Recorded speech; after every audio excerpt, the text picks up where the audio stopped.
Alam mo ba na may mga produktong mas mura pa bumili online sa ibang bansa kaysa dito sa Pilipinas kahit may shipping at customs duty pa? Tingnan natin kung paano. Una, alamin ang duty-free allowance mo na 10,000 pesos. Maraming Pilipino ang hindi ginagamit ito. Pangalawa, mag-consolidate ng orders kasama ang pamilya at kaibigan para mas mura ang shipping per item. Sa electronics, nakita ko na may iPhone case na 500 pesos dito pero 150 pesos lang sa international site. Plus 200 pesos shipping, 350 pesos pa rin, may natipid na 150 pesos. Timing din ang susi, mag-order tuwing Black Friday o end-of-year sales. Yung exchange rate din, bantayan. Pag mataas ang peso, mas sulit bumili. Pero ingat sa mga maling calculations. Hindi lahat ng produkto sulit.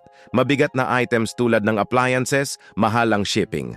Mga libro at damit usually okay. Pro tip, gamitin ang mga consolidation services para sa bulk orders.